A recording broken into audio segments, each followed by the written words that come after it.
Peace, love, liberty, radio. And the walls come crashing down as the war at home reaches your town. You have no choice, it's safe and clean. We all submit to the war machine. Social media is incredibly strange. Why do I say that? Well, you may, if you're on Facebook or one of the many other social media sites, you've probably seen some kind of thing over the last couple of days, pretty much since Friday, to where you can put the French flag over your profile. You don't have to do anything other than click a button and we'll add the French flag to your Facebook profile. And the reason that they're doing that is so that you can show support of the victims of the terrorist attacks in Paris.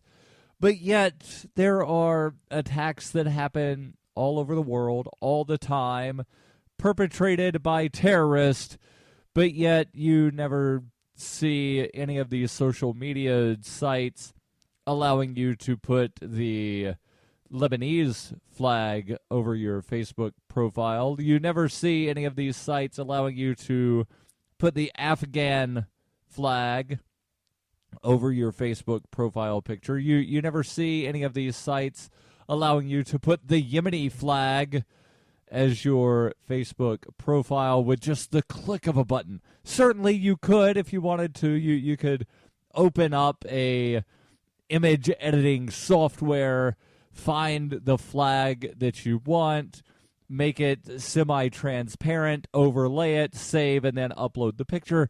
But the social networking sites, they don't allow you with just the push of a button to show solidarity for Doctors Without Borders by setting a Doctors Without Borders logo over top of your profile. They don't let you show solidarity for the people of Yemen, who a lot of the civilians there in Yemen, or actually a lot of the people being killed by these quote-unquote targeted drone strikes in Yemen being conducted by the U.S. military, they're actually civilians. So, yes, those are terrorist attacks, although it's not kosher to say that in the United States, that an attack by the U.S. military is a terrorist attack. But I recall hearing something a long time ago that one man's freedom fighter is another man's terrorist. And that's really what it is one man's freedom fighter. And I'm not saying that the people fighting on behalf of the Islamic State are fighting for freedom, that they're fighting for more oppression and they're wanting more government, but they're wanting to be free from something, and that they want to be free from is attacks by the United States and its allies, even though it was the United States and its allies that really created the circumstances, if you will, that allowed the Islamic State to exist. And some people even say that it was the United States and its Gulf allies that have actually funded the existence of the Islamic State.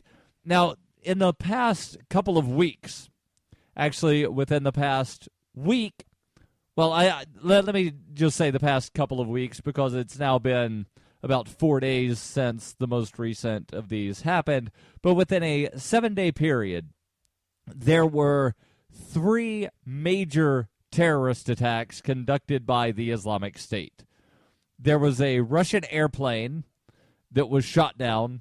All 224 people aboard that airplane were killed. There was a bombing in Beirut. A market in Beirut was bombed. 44 people were killed. And then on Friday, there were multiple attacks in Paris, where at last count, 129 people had been killed, and dozens, if not nearly 100 or more people were hospitalized from those attacks. But yet, social media only wants you to pay attention to the Paris attacks. Why? Why do they only want you to pay attention to the Paris attacks? Well, I have some speculations, and I can guess as to why. I would say they probably don't want you to pay attention too much to the Russian airline attack because, well, Russia is a quote-unquote enemy of the United States. So we can't feel sympathy for an enemy.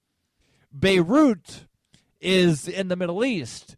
And, well, the Middle East is essentially the ghetto of the world, so you shouldn't feel bad when people in the ghetto die, right? That's pretty much what the mainstream media tells you, because people die in the ghettos all the time, but that doesn't really make the headlines because, well, they're living in the ghettos. So maybe that's why the social media did not put out a change your profile picture to the Lebanese flag, or maybe it's because Beirut has a lot of quote-unquote terrorists living there, so they're even less human than the Russians, who are quote-unquote our enemies.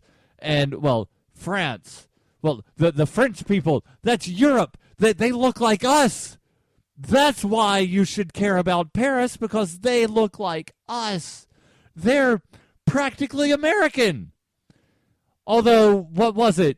About a decade ago, when everybody was making fun of the French because the French didn't want to go bomb Iraq with the U.S. military and 29 or 39 other countries that were part of the quote-unquote coalition of the willing.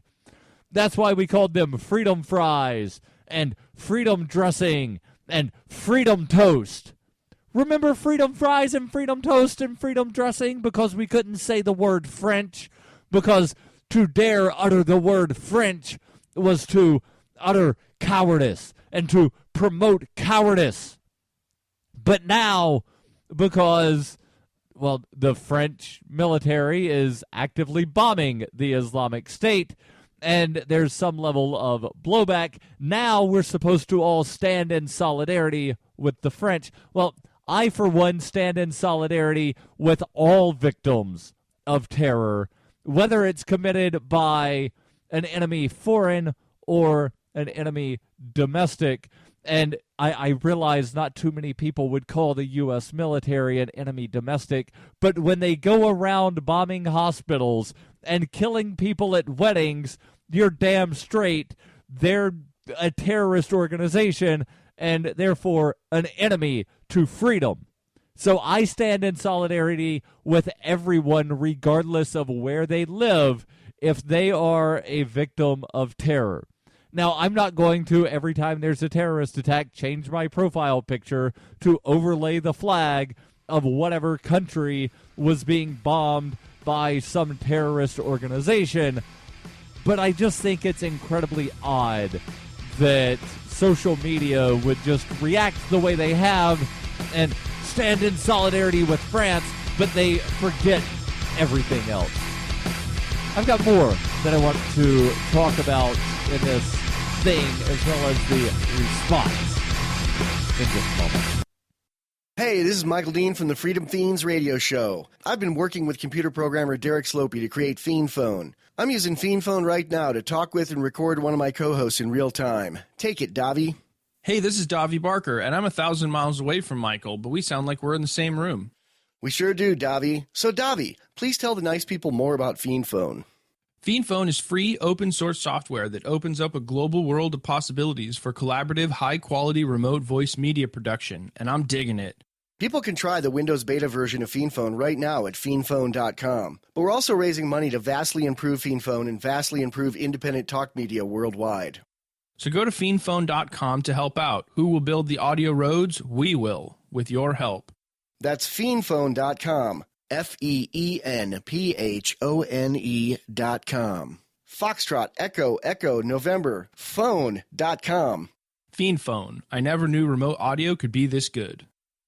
When her plush and comfy life suddenly and unexpectedly fell apart, Brooke and her dog Cloud set out to defy the odds. If this is a man's world, as they say, living on the streets is no place for a young woman. One day she awoke in the redwood forest and realized she had become a hobo, and would ultimately come to know exactly what it means to survive. How to Be a Hobo by Brooke Willett is available from Amazon.com and all major bookstores.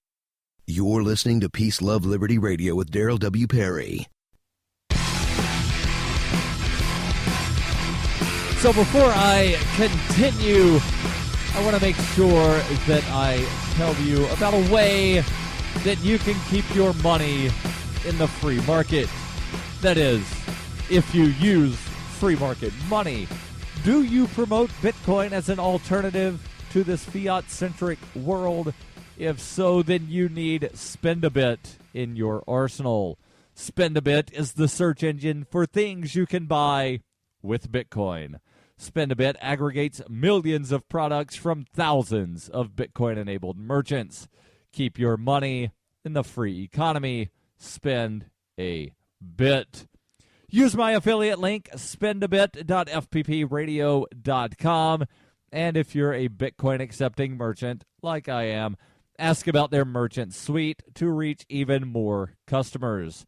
Spendabit.fppradio.com. That's spendabit.fppradio.com. Now, let's talk about the reaction to the attacks in Paris, because there's not really been much reaction. I would dare say almost no reaction to the attacks in Beirut. There was very little, at least in the U.S., even notice that a Russian airplane was shot down by a group claiming to be affiliated with the Islamic State. But people are paying attention to the attacks in Paris. And what has the reaction been? Well, I saw a Facebook meme, although I technically don't think you could call it a Facebook meme, but I saw a meme floating around on Facebook where it showed a mushroom cloud. And it said, "We've been at peace with Japan since 1945, something along the lines of, it's time we make peace with the Muslims." And the insinuation there is that the entirety of the Middle East should be nuked. Or if not the Middle East, but every Muslim living anywhere on the globe should be nuked. All 1 billion of them, some of whom might even be your friends and your neighbors. Yes, all of them should be nuked because a small fraction of people claiming affiliation with that religion have done something that is horrible. Now, we could talk about some of the things that have been done in the name of Christianity, but no one would dare say that all Christians should be murdered. Or let me rephrase, very few people would say that all Christians should be murdered because a handful of people claiming to be Christians have done horrible things. Now, yes, at one time, back during the Crusades, the Catholic Church was actually raising armies and doing horrible things. So that was actually being done in the name of Christianity by an official entity within Christendom. Now, I reject that wholeheartedly as being part of the faith that I claim. I do not use the term Christian to describe my faith because so many people have done horrible things in the name of Jesus that I don't want to be affiliated with that. So let me continue with talking about the response. And there are, certainly the people that say, well, we should just nuke all of them. Well, okay, yeah, and what is that going to actually solve other than, yay, we just wiped out 1/7 of humanity? Doesn't really solve anything And there's a lot of innocent men, women, and children that are going to be killed that way. Not that there's not a lot of innocent men, women, and children being killed based on the current war sort of thing that's happening, where you have these targeted drone strikes killing people on the way to a wedding because, well, we thought there was going to be a terrorist there, and, well, we wound up killing 13 people that are classified as civilians. And now, to be classified as a civilian in one of these drone strikes, you have to basically be either a female or a male under the age of either 12 or 18. I've seen both numbers floated around as far as the cutoff of anyone over that age is classified as suspected terrorist. And everybody that's not a suspected terrorist is a civilian. So you've got this huge number of people that could be suspected terrorists, but when you look at the numbers, 90% of the people being killed in these targeted drone strikes are actually civilians, not suspected terrorists. And what does that do? Well, it pisses people off and it angers them. And then you wind up getting more terrorists. And again, as I said, one man's terrorist is another man's freedom fighter. Again, not that I in any way think that people from the Islamic State are fighting for freedom. They're fighting against an entity that is killing their friends and family and their neighbors. So they're fighting basically for survival, and it needs to stop. The fighting needs to stop. But unfortunately, the fighting won't stop because you've got this whole mentality of you've got, this bar fight, basically, and everybody's throwing punches, and everybody says somebody else started it. I was just sitting here, and somebody else started it. Okay, well, let's go back. And you get to, like the first two people, and they both claim that the other guy threw the punch first. But it's this giant debacle to where everybody winds up getting involved in response to what somebody else has done. And sooner or later, people need to stop responding. Just stop responding. The antiwar.com website. It's a website that I promote all the time. I donate to. They sent out an email. And they sent it out, of course, with a link over to the donate page. But the headline of the email is, in response to the Paris attacks, a repeat of the post-9/11 madness, ? And then let me read this letter to you. It says, Dear readers, after 9/11, the general craziness and emotion-laden rhetoric led to the double disaster of invading and occupying both Afghanistan and Iraq. We all know what happened with that. Now, in the wake of the Paris attacks, the war party thinks that they have an argument-proof pretext for invading yet another Middle Eastern country. We can't let them get away with it. Antiwar.com has been countering the war party's well-funded propaganda campaign for years, and you'll recall that the last time the cry went up to invade Syria, we were instrumental in stopping them in their tracks. Now we must stop them again, but we can't do it without your help. And then they link over to where you can donate.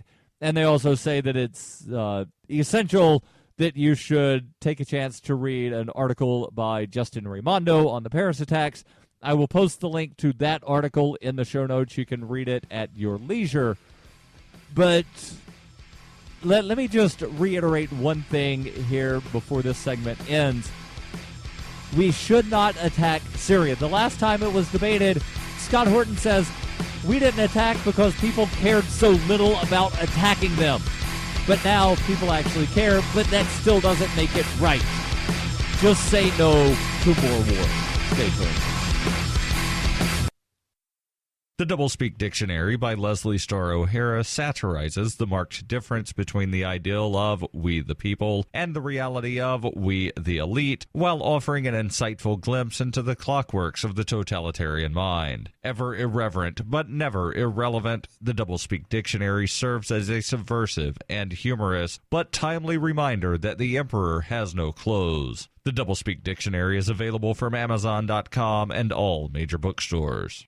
Are you tired of governments murdering people around the world? Stop using their money. There is an alternative. Bitcoin is a stateless, free market, non-political currency. Bitcoin cannot be inflated or controlled by any government. By using their money, you are helping the state. Stop doing it. You have an incredible alternative available now. Learn it, use it, spread it. Get started with Bitcoin at weusecoins.com. That's weusecoins.com.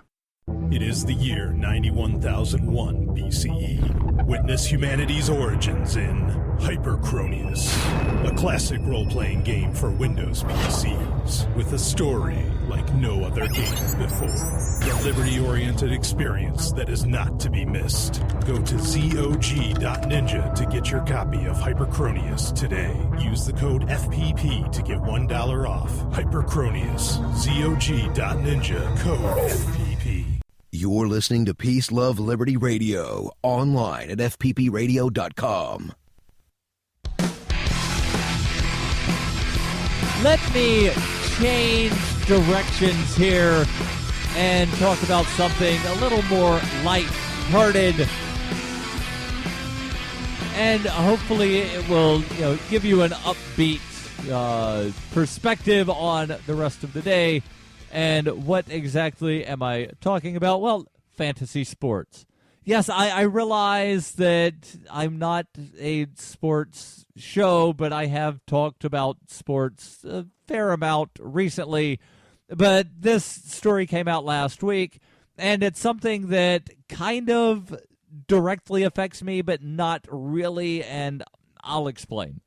So the New York Attorney General, Eric Schneiderman, declared last week that daily fantasy sports constitute illegal gambling, and he sent cease and desist letters to DraftKings and FanDuel, and, well, that might wind up hurting them very badly because apparently a lot of their customers come from the Empire State. Now, how does this affect me? Well, not directly affecting me. Well, I play fantasy sports. And I don't do the daily or weekly fantasy sports. I do the regular fantasy sports. And there's not really any difference between the two other than duration and a slight difference in strategy. So with regular fantasy sports, you can play either for free, which I do, or you can play for money, which I don't do, because I'm not good enough at fantasy sports to want to risk putting some money on the line. But the daily fantasy sports, what you do is you don't have the season-long commitment. So let's just say that you go out to Las Vegas. And, well, right now you can place a bet on a single football game. That's essentially the sports betting equivalent to fantasy sports, daily fantasy sports. Is you can bet on a single game or a single parlay, well, whatever. With the regular fantasy sports, it would be akin to going to Vegas and saying, I would like to place a bet. And they say, okay, but you can't place a bet on a single game. You have to pick the winners for every game that this team plays throughout the year. You have to bet the entire season all at once. That's really an apt comparison. Where with regular fantasy sports, you draft your team at the beginning of the season, you're in the league, you can trade players, you can pick up, you can drop, etc., and you set your lineup for each week, and whoever winds up with the most wins at the end of the season,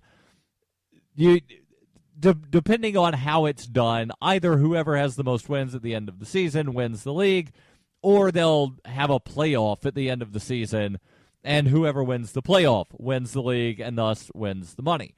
Well, with the daily fantasy sports, if you win your game, then you have a shot at winning money, depending on how the league is that you entered into for that week, how much you bet, what the prize pool is, etc., etc. So the claim by Attorney General Eric Schneiderman is that this is illegal gambling because daily fantasy sports are a game of luck. Even though New York Attorney General Eric Schneiderman says that there's never been a question about whether regular fantasy sports is illegal gambling, even when money is on the line. So they're holding this sort of double position at the same time of it's not illegal gambling when you have a season-long commitment, but when you don't have a commitment, then it is gambling. So let me continue here. The article that I have comes from ESPN.com. Schneiderman demanded that DraftKings and FanDuel, the two industry giants, stop accepting wagers from New York residents. He did not ask them to stop taking bets across the entire country, even though both companies are headquartered in New York State. Also, he says that they are not seeking money from winners of the daily fantasy sports in New York. So basically, this is all about control. It's not about the money.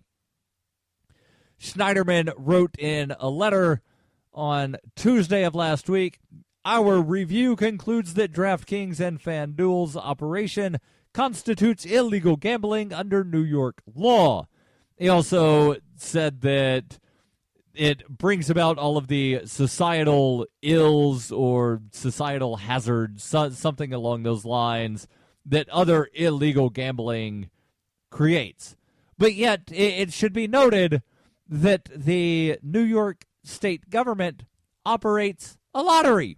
A lottery! There's absolutely no skill in scratching off boxes on a scratch-off ticket, an instant win ticket. There's no skill there. That is pure game of chance.